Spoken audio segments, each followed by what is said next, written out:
तेरा कलाम रहेगा कायम पहाड़ जब न रहे खुदाया, तेरे मुंह की एक बात भी टलेगी ना चाहे कुछ भी हो। तेरी मान दिए है जिंदा सोने से भी कीमती, मेरा दिल ये दे गवाही है ये किताब अज़ीम। नाज़िल करे अपना कलाम, शिकस्ता दिलों को सुकून मिले, तारीकी दूर हो मेरी राहें रोशन कर। दिल अपना कलाम कसरत से ए खुदा बदल दे, रिहाई दे कसरत से फल में नाम। कलाम रहेगा कायम पहाड़ जब न रहे खुदाया, तेरे मुंह की एक बात भी टलेगी ना चाहे कुछ भी हो। अजीज नाजरीन, मैं अयाज ज़रीफ आप तमाम देखने वालों को हमारे रोज़ के बाइबली मुतालियाती प्रोग्राम की नई किस्त में खुशामदीद कहता हूँ। इस प्रोग्राम में हम बाइबल मुक़द्दस की तमाम किताबों का मुतालिया पेश कर रहे हैं। अभी हम रोमियो के ख़त का मुतालिया कर रहे हैं और आज हम रोमियो के ख़त उसके 7वें बाब का मुतालिया शुरू करेंगे। अगर आप रोमियो के ख़त के 7वें बाब को समझना चाहते हैं और इसकी तालीम हासिल करना चाहते हैं तो बाइबल मुक़द्दस खोलिए और आज की किस्त में हमारे साथ शामिल हो जाइए। और अगर आपका कोई सवाल हो तो हमें ज़रूर लिखें, हम इसका जवाब आपको ज़रूर देंगे। प्रोग्राम का बाकायदा आगाज करने से पहले मैं खुदा के खादिम भाई यूसुफ को खुशामदीद कहूँगा। बहुत शुक्रिया भाई। भाई यूसुफ, आप कैसे हैं? जी मैं ठीक हूँ। साथ ही हमारे दीगर मेहमानों को भी खुशामदीद। भाई यूसुफ, 7वें बाब का आगाज करने से पहले मैं एक शायर की नज़म के चंद शेर कहूंगा जिसे हकीकी मसीही का तजर्बा हासिल हुआ। वो लिखता है, हम अपने अमीर बाप के फजल में रहते और फख्र करते हैं, क्योंकि जो मसीह में है अब उनके लिए सजा नहीं, उनके लिए सिर्फ सजा का हुक्म था, पर उस प्यारे बेटे ने सलीब पर कुर्बान होकर ये गुनाह खुद उठा लिया। हमारी पुरानी शख्सियत उसके साथ सलीब पर मसलूब हुई और मर गई। अदालत और शरीयत के जरिए हम मसीह में मर गए। उसी के जरिए रूह ने हम गुलामों को आज़ाद किया ताकि हम अपने नए मुकाम की पाकीज़गी में रह सकें। आप इन अल्फाज में क्या देखते हैं? जैसा कि हम 7वें बाब का मुतालिया करने वाले हैं, इसका ताल्लुक इससे क्या है? ये वो शख्स है जो मसीह की हकीकी आज़ादी का तजर्बा करने के बाद उसकी तमजीद कर रहा है।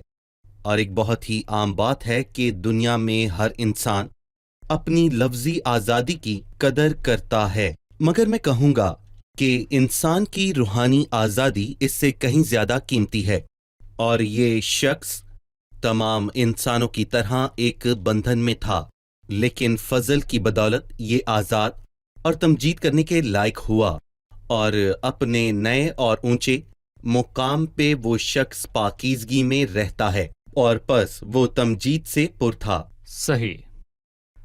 भाई, 7वें बाब का मुताला करने से पहले हम जानना चाहते हैं कि ये बाब किसके बारे में बात करता है? 7वें बाब के शुरू में आयत 1 ता 6 हमें सच का नजरियाती पहलू दिखाती है, जो कि अमली तौर पर बाकी बाब में वाज़े तौर पर बयान किया जाएगा। एक ईमानदार और शरीयत का ऐसा है जैसे औरत और उसका वो शौहर हो जो दर हकीकत मर गया। और मैं कहूँगा कि 5वां बाब 2 सर के बारे में वाज़े बात करता है और इंसान को इनमें से एक की पैरवी करनी चाहिए, या आदम की या मसीह की। आदम में हमने विरासत में मौत और जवाल और लानत हासिल की, मसीह में हमने विरासत में जिंदगी, अदालत और बरकत हासिल की। और 6वां बाब हमें मुख्तलिफ ख्याल की तरफ ले जाता है। यहाँ 2 मुल्कों का ख्याल है। पहला मुल्क है गुनाह का और दूसरा मुल्क है खुदा का। मुंतकिल किए गए मसीह को निजात दहिंदा कबूल करने से हम गुनाह से निकलकर खुदा में मुंतकिल हो गए। 7वां बाब 2 शोहरों की बात करता है। इसका मुकम्मल तारुफ पेश करने के लिए मैं कहूँगा कि 5वें बाब में 2 बोझल मेहमानों के बारे में बताया गया है और एक गुनाह है। बस जिस तरह एक आदमी के सबब से गुनाह दुनिया में आया, गुनाह और बीच में शरीयत मौजूद हुई ताकि गुनाह ज्यादा हो जाए, और यूं मालूम होता है कि सबसे पहले दुनिया में गुनाह आया और फिर मैं कहूँगा कि शरीयत उसके पीछे आई। और कुछ یہ سوچتے ہیں کہ اس کا حل شریعت میں تھا، لیکن سچ تو یہ ہے کہ شریعت نے نہ تو کسی مشکل کا حل نکالا بلکہ مشکل اس میں خود تھی، کیونکہ اس نے گناہ اور نااہلی دونوں کو ظاہر کیا۔ میں دو مشکلوں میں پھنس گیا۔ گناہ ایک مسئلہ ہے اور میں یہ بھی کہوں گا کہ شریعت بھی ایک مسئلہ ہے، لیکن چھٹے باب میں گناہ کے مسئلے کو سلجھایا گیا، ساتویں باب میں شریعت کے مسئلے کو حل کیا گیا، اور میں کہنا چاہوں گا کہ ان دونوں مسئلوں میں یعنی گناہ اور شریعت کا ایک ہی حل ہے۔ وہ کیا ہے؟ ہم نے ابھی کہا کہ مسیح کا ہمارے لیے مرنا نہیں بلکہ مسیح کے ساتھ ہماری موت ہے، اور مسیح کے ساتھ میری موت میرا تعلق گناہ سے ختم کرتی ہے۔ اور میں یہاں پر یہ بھی کہنا چاہتا ہوں کہ شریعت کے ساتھ میں ایک مردہ ہوں، تو شریعت مردہ سے کیا توقع کر سکتی ہے؟ میں کہتا ہوں کہ شریعت آج بھی موجود ہے، پر کیونکہ میں ایک مردہ ہوں تو اس کا مجھ پر کوئی بس نہیں۔ مسیح کے ساتھ میری موت نے گناہ کا مسئلہ حل کر دیا، اور ساتویں باب میں ہم دیکھیں گے کہ اس نے شریعت کے دوسرے مسئلے کو بھی حل کر دیا، جو کہ حل نہیں بلکہ خود ایک مسئلہ تھا۔ خدا کا شکر ہو، اس نے دونوں بوجھل مسئلوں سے ہمیں رہا کیا۔ گناہ اور شریعت۔ جی، گناہ اور شریعت۔ یقیناً ہم ناظرین کو بتانا چاہیں گے کہ چھٹا اور ساتواں باب راست بازی کی نہیں بلکہ ہمیں آزاد کرنے کی بات کرتا ہے۔ صحیح۔ راست بازی کا تعارف چوتھے باب میں گناہوں کے تعلق سے ہوا، لیکن پانچویں باب سے شروع کر کے اس سے آگے ہم گناہ سے آزاد ہونے کے متعلق بات کرتے ہیں۔ بالکل۔ اب میں پہلی 7 آیات کی تلاوت کروں گا۔ اے بھائیو، کیا تم نہیں جانتے؟ میں ان سے کہتا ہوں جو شریعت سے واقف نہیں، کہ جب تک آدمی جیتا ہے اسی وقت تک شریعت اس پر اختیار رکھتی ہے۔ چنانچہ جس عورت کا شوہر موجود ہے وہ شریعت کے موافق اپنے شوہر کی زندگی تک اس میں بند ہے، لیکن اگر شوہر مر گیا تو وہ شوہر کی شریعت سے چھوٹ گئی۔ پس اگر شوہر کے جیتے جی دوسرے مرد کی ہو جائے تو زانیہ کہلائے گی، لیکن اگر شوہر مر جائے تو وہ اس شریعت سے آزاد ہے، یہاں تک کہ اگر دوسرے مرد کی ہو بھی جائے تو زانیہ ٹھہرے گی۔ پس اے میرے بھائیو، تم بھی مسیح کے بدن کے وسیلے سے شریعت کے اعتبار سے اس لیے مردہ بن گئے کہ اس دوسرے کے ہو جاؤ جو مردوں میں سے جلایا گیا، تاکہ ہم سب خدا کے لیے پھل پیدا کریں۔ کیونکہ جب ہم جسمانی تھے تو گناہ کی رغبتیں جو شریعت کے باعث پیدا ہوتی تھیں موت کا پھل پیدا کرنے کے لیے ہمارے اعضاء میں تاثیر کرتی تھیں، لیکن جس چیز کی قید میں تھے اس کے اعتبار سے مر کر اب ہم شریعت سے ایسے چھوٹ گئے ہیں کہ روح کے نئے طور پر نہ کہ لفظوں کے پرانے طور پر خدمت کرتے ہیں۔ پس ہم کیا کہیں؟ کیا شریعت گناہ ہے؟ ہرگز نہیں، بلکہ بغیر شریعت کے میں گناہ کو نہ پہچانتا۔ مثلاً اگر شریعت یہ نہ کہتی تو لالچ نہ کر تو میں لالچ کو نہ جانتا۔ بھائی پالوس نے یہ کہہ کر شروع کیا ہے، بھائیو کیا تم نہیں جانتے؟ میں ان سے کہتا ہوں جو شریعت سے واقف ہیں۔ میں جانتا ہوں کہ روما کے ایمانداروں کا یہودیت سے تعلق نہیں تھا، پھر وہ شریعت سے کیسے واقف تھے؟ کیا پالوس موسیٰ کی شریعت کا حوالہ دے رہا تھا؟ مجھے نہیں لگتا کہ یہ آیات موسیٰ کی شریعت کے بارے میں بات کرتی ہیں۔ 7ویں باب میں شریعت کا لفظ بہت بار آیا ہے، لیکن میں یہاں پر مثال دینا چاہوں گا 23ویں باب کی، جس میں یہ لکھا ہے کہ مگر مجھے اپنے اعضاء میں ایک اور طرح کی شریعت نظر آتی ہے جو میری عقل کی شریعت سے لڑ کر اس گناہ کی شریعت کی قید میں لاتی ہے۔ اس میں موسیٰ کی شریعت کا حوالہ نہیں دیا گیا، تو پس میرے خیال میں شریعت لفظ کا مطلب ایک قانون ہو سکتا ہے، اور اس آیت میں رومی لوگوں سے بات ہو رہی ہے جو کہ اس وقت کے قانون سے بہت ہی اچھے سے واقف تھے، کیونکہ رومی حکومت ہی تمام قوانین کا سرچشمہ تھی، اور میں کہوں گا کہ رومی لوگ یہ بہتر طریقے سے جانتے تھے کہ کوئی بھی قانون ایک زندہ انسان پر لاگو ہو سکتا ہے، لیکن جب انسان مر جائے تو کوئی بھی قانون اس کا کچھ نہیں کر سکتا، اور اگر ہم اس انسان کو پکڑنے کی کوشش کریں جس نے قانون توڑا اور ہمیں پتہ چلے وہ اب زندہ نہیں، تو یہ جاننے کے بعد ہم اسے سزا نہیں دے سکتے، کیونکہ شریعت کا مردوں پر کوئی اختیار نہیں۔ یہاں شریعت کا لفظ قانون کے لیے ہے، موسیٰ کی شریعت کے لیے بالکل نہیں۔ ہم ایک وقفے کے بعد مہمانوں کے سوالات کے ساتھ حاضر ہوں گے۔ ناظرین، وقفے کے بعد آپ سے پھر ملاقات ہوگی، ہمارے ساتھ رہیے۔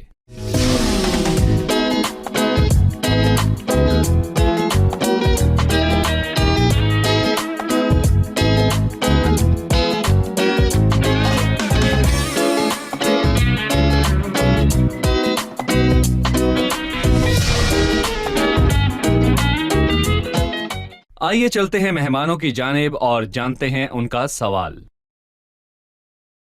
7ویں باب کی 1 تا 6 آیت تک شریعت اور ہمارے تعلق کو بیان کرنے کے لیے عورت اور اس کے شوہر کی مثال کیوں دی گئی؟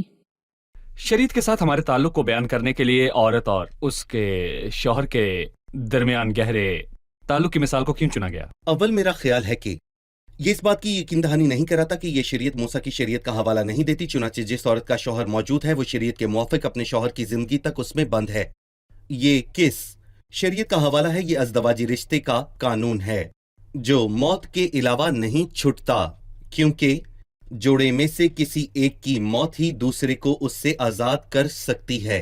पर जब तक दोनों जिंदा हैं, मेरा मतलब अगर शौहर जिंदा है और औरत किसी और से ब्याह करती है तो मैं कहूंगा कि वो जिना करती है। लेकिन क्या अगर शौहर मर जाए तो औरत किसी दूसरे शख्स से शादी कर सकती है? इसका जवाब है जी हाँ।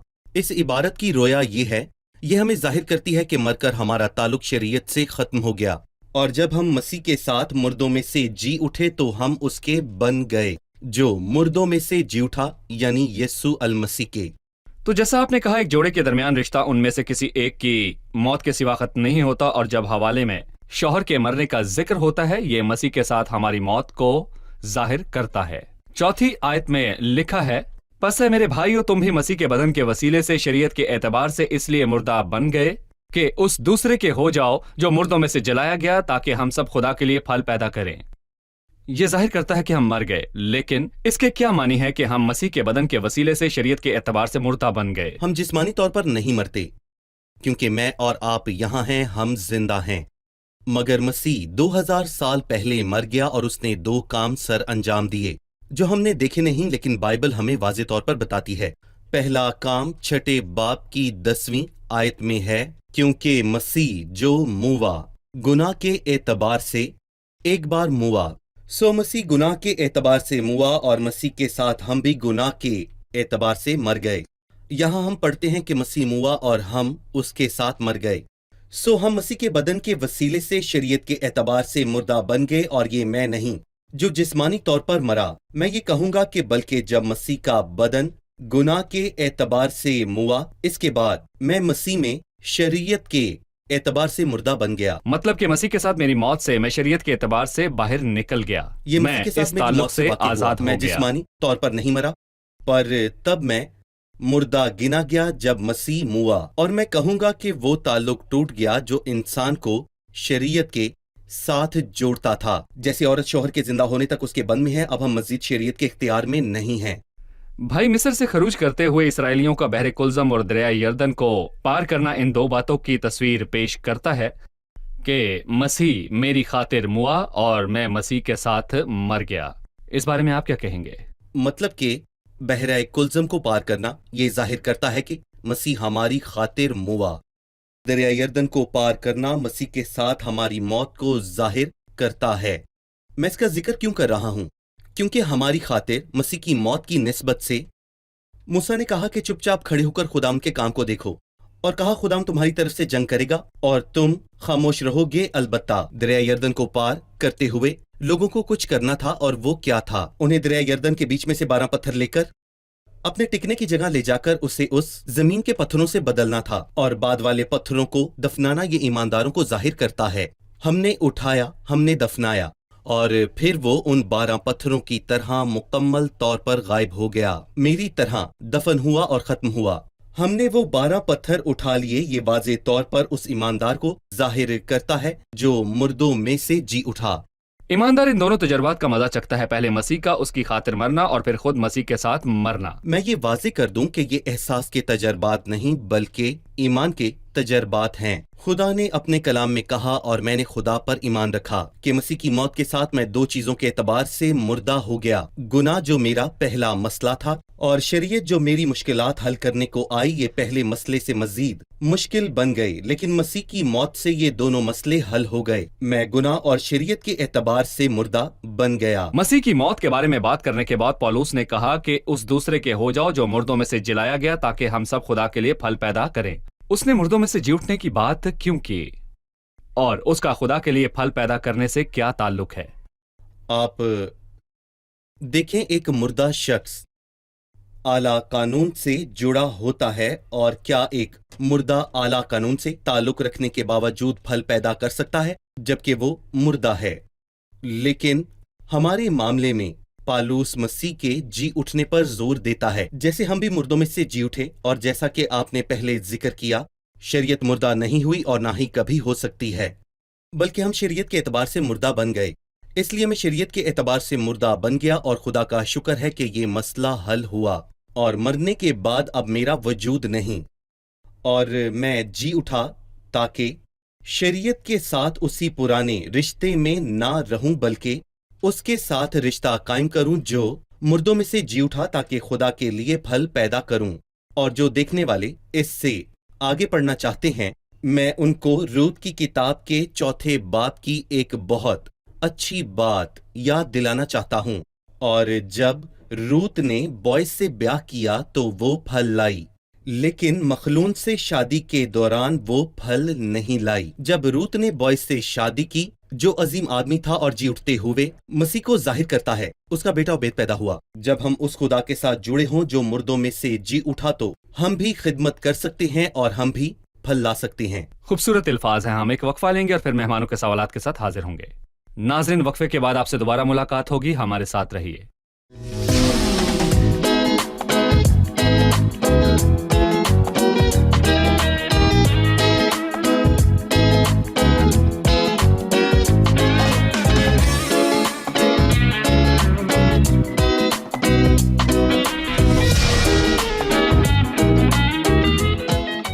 खुशामदीद। आइए बढ़ते हैं अपने मेहमानों की जानिब और जानते हैं उनका सवाल। सवाल कीजिए। 7वें बाब की 5वीं आयत में लिखा है, क्योंकि जब हम जिस्मानी थे तो गुनाह की रग़बतें जो शरीयत के बाइस पैदा होती थी, मौत का फल पैदा करने के लिए हमारे अज़ा में तासीर करती थी। इस आयत की वजाहत कीजिए। जी भाई यूसुफ, इसके क्या मानी है कि जब हम जिस्मानी थे?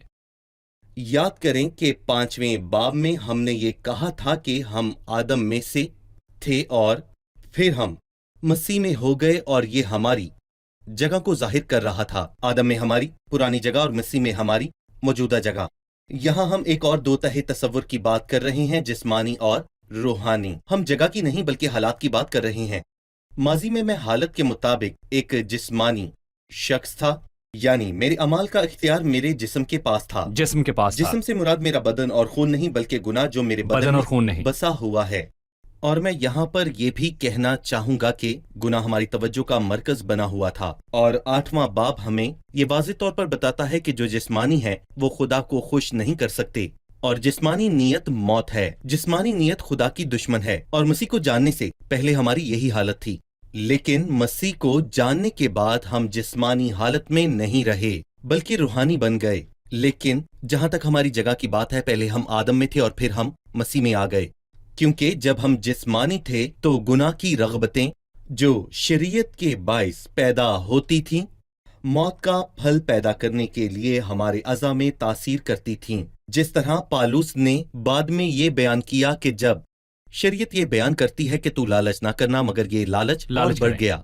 जब खुदा ने हुक्म दिया कि दरख्त का फल ना खाना, तो सब दरख्तों से कशिश खत्म हो गई, सिवाय उस दरख्त के जिसका फल खुदा ने खाने से मना किया था। एक कहावत भी है, चोरी का गुड़ मीठा। क्या ये सच है? मैं कहूंगा कि ये एक जानी मानी हकीकत है। तो जब मैं जिस्मानी था, इस नई फितरत को पाने से पहले जो गुनाह को रद्द करती है, तो गुनाह की रग़बतें मौत का फल पैदा करने के लिए हमारे अज़ा में तासीर करती हैं। ये कितना पुरजोर इजहार है। मेरा मतलब है कि मौत का फल पैदा करना, यानी कि मौत पैदा करना। जब हम जिस्मानी थे, मैं सोचता हूँ कि ये ईमान से पहले मेरी हालत का हवाला दे रहा है। जी, मतलब ईमान से पहले मैं आदम में था, लेकिन मेरी हालत जिस्मानी थी। बिल्कुल। जबकि ईमान के बाद मैं एक नए दायरे में हूँ, तो मेरी हालत रूहानी है। जी। पर क्या जिस्म अब भी मुझ में है? दूसरे अल्फाज में, अगर अब मैं जिस्मानी नहीं, क्या जिस्म मुझ में मौजूद है? जी। इसमें क्या फर्क है कि मैं जिस्म में हूँ या जिस्म मुझ में? अब मैं जिस्म में नहीं से मुराद ये है कि अब जिस्म का मुझ पर इख्तियार नहीं, और ये मेरी जिंदगी पर गालिब नहीं है। देखिए, मैं गिरकर गलती से जिस्म के कुछ काम कर सकता हूँ, लेकिन यहाँ पर मैं एक बात वाज़ेह करना चाहता हूँ कि जब मैं जिस्मानी था तो उस दायरे में था जिसमें जिस्म का इख्तियार था, और आज जैसे 7वें और 8वें बाब में बयान है, मुझ में जिस्म मौजूद है, मगर मैं जिस्मानी नहीं, मैं रूहानी हूँ, और खुदा का रूह मुझ में बसा हुआ है। 6ठी आयत में लिखा है, लेकिन जिस चीज की कैद में थे उसके एतबार से मरकर अब हम शरीयत से ऐसे छूट गए کہ रूह के नए तौर पर ना के लफ्जों के पुराने तौर पर खिदमत करते हैं। इस आयत के मुतालिक बताइए। देखिए, मैं ये कहूंगा कि मालूमाती बाइबल में यूं लिखा है, लेकिन जिस चीज की कैद में थे उसके एतबार से मर कर अब हम शरीयत से ऐसे छुट गए। और जैसा आपने पहले बयान किया कि शरीयत नहीं मरी, कोई भी इसको नहीं मार सकता। शरीयत पाक रास्त और अच्छी है क्योंकि ये वो मैं खुदा हूं। की शरीयत है। तो जिस चीज का हम पर इख्तियार था, हम उसके एतबार से मुर्दा बन गए ताकि इबादत करें। और अब हम इबादत कर सकते हैं, बिल्कुल जैसे रूत ने बोयस से शादी के बाद उबैद को पैदा किया था, जिसके मानी ये हैं कि खुदा का परिस्तार या खादिम। और हम उसके एतबार से मर गए जिसकी कैद में थे, और हम मसीह यीशु से जुड़ गए जो मुर्दों में से जी उठा, ताकि हम रूह में नए तौर पर खुदा की इबादत और खिदमत कर सकें, न कि लफ्जों के पुराने रूह के नए पर। तौर पर ना के लफ्जों के पुराने तौर पर से क्या मुराद है? इससे मुराद है, न सिर्फ माहौल नया होगा, बल्कि जिस रूह से मैं खुदा की खिदमत करता हूँ वो एक नई रूह है। मेरा मालिक बदल गया, लेकिन मैं अब भी पुरानी नाशुक्रगुजार रूह के साथ उसकी खिदमत कर रहा हूँ। नहीं, मैं जिंदगी की रूह के नए तौर पर नहायत खुशी और शादमानी के साथ खिदमत कर रहा हूँ, और बल्कि रूह के नए तरीके के साथ कर रहा हूँ। मैं खुदा की इबादत लफ्जों के पुराने तौर पर नहीं, बल्कि रूह के नए तौर पर कर रहा हूँ। 7वीं आयत में लिखा है, पस हम क्या कहें, क्या शरीयत गुनाह है? हरगिज नहीं, बल्कि बगैर शरीयत के मैं गुनाह को ना पहचानता। मसलन अगर शरीयत ये ना कहती तू लालच न कर, तो मैं लालच को ना जानता। इसका क्या मतलब है?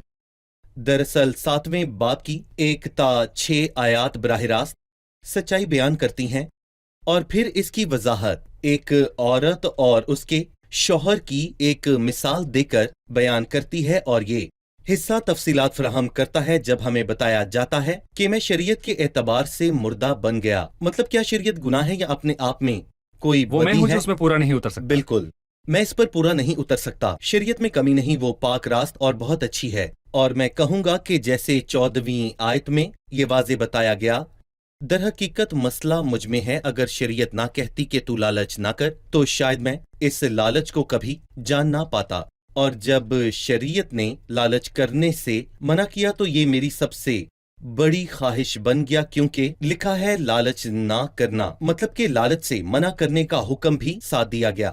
बहुत शुक्रिया भाई आपका यूसुफ। भी शुक्रिया। अब हम जानेंगे कि मेहमानों ने क्या सीखा। 4थी आयत में जो लिखा है इसके क्या मानी है? पस ए मेरे भाइयों, तुम भी मसीह के बदन के वसीले से शरीयत के एतबार से इसलिए मुर्दा बन गए कि उस दूसरे के हो जाओ जो मुर्दों में से जलाया गया, ताकि हम सब खुदा के लिए फल पैदा करें। ये आयत जाहिर करती है कि ईमानदार और शरीयत का ताल्लुक ऐसे ही ख़त्म हो गया जैसे औरत के शौहर के मरने के बाद उनका ताल्लुक ख़त्म हो जाता है। इसलिए नहीं कि शरीयत मुर्दा हो गई, बल्कि हम मसीह के साथ मरकर शरीयत के एतबार से मुर्दा बन गए। हम सिर्फ मरे नहीं बल्कि फिर जी उठे। हमारे जी उठने से अब हमारा रिश्ता शरीयत से नहीं बल्कि खुदा से है, और इसके नतीजा में हम अपने कामों से खुदा के लिए फल पैदा कर सकते हैं। जी ठीक है। 6ठी आयत में लिखा है, लेकिन जिस चीज की कैद में थे उसके एतबार से मरकर अब हम शरीयत से ऐसे छूट गए कि रूह के नए तौर पर ना के लफ्जों के पुराने तौर पर खिदमत करते हैं। इस आयत का क्या मतलब है, खासकर इस इजहार से कि अब लफ्जों के पुराने तौर पर नहीं बल्कि रूह के नए तौर पर उसकी खिदमत करते हैं? तर्जुमा बताता है कि हम उसके एतबार से मुर्दा हुए जिसकी कैद में थे, यानी शरीयत के एतबार से, क्योंकि जब एक बार हम मसीह के साथ मर गए तो शरीयत के साथ हमारा ताल्लुक खत्म हुआ और हम रूह के नए तौर पर खुदा की खिदमत करने और इबादत करने के लायक बने, यानी एक रूह और एक नए तरीके से। सही। खुदा आप सबको बरकत दे। शुक्रिया आपको भाई यूसुफ। बरकत खुदा दे। उनके फजल से अगली किस्त में हम रोमियो के खत आमीन। के मुताले को जारी रखेंगे। अजीज नाजरीन, मैं जानता हूं कि रोमियो 7 से आपके जहनों में बहुत से सवाल पैदा होंगे। आपका कोई भी सवाल हो हमें अरसाल कीजिए। खुदावन के फजल से हम अगली किस्त में रोमियो के 7वें बाब का मुताला जारी रखेंगे। प्रोग्राम का वक्त खत्म हुआ चाहता है। खुदावंद आपके साथ हो। وجهك المشرق بالنور ضيائي يا حبيب، وعزاء الروح في دنيا العنا، صوتك الحلو غذاء الروح والماء العجيب، فيك ترتاح حياتي في هنا، فيك ترتاح حياتي في هنا يا حبيبي يا فدائي يا طبيبي يا دوائي يا حياتي يا غذائي يا هناء الروح يا ربي يسوع يا هناء الروح يا ربي يسوع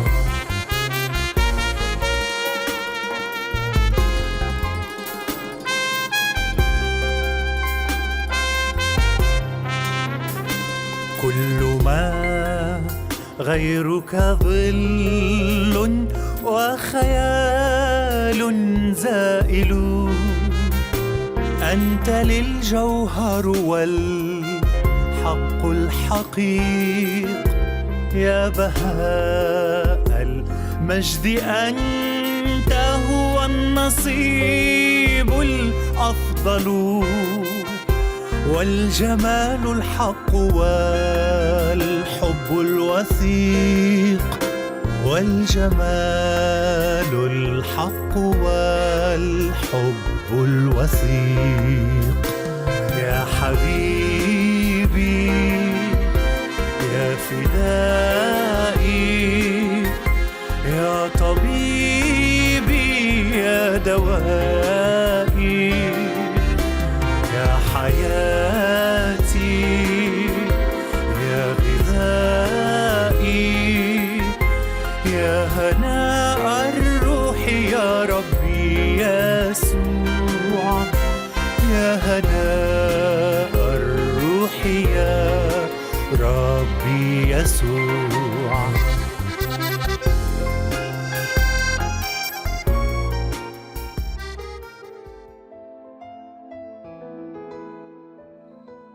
तेरा कलाम रहेगा कायम पहाड़ जब न रहे खुदाया तेरे मुंह की एक बात भी टलेगी ना चाहे कुछ भी हो तेरी मान दिए है जिंदा सोने से भी कीमती मेरा दिल ये दे गवाही है ये किताब अजीम नाज़िल करे अपना कलाम शिकस्ता दिलों को सुकून मिले तारीकी दूर हो मेरी राहें रोशन कर दिल अपना कलाम कसरत से ए खुदा बदल दे रिहाई दे कसरत से फल में नाम कलाम रहेगा कायम पहाड़ जब न रहे खुदाया तेरे मुंह की एक बात भी टलेगी ना चाहे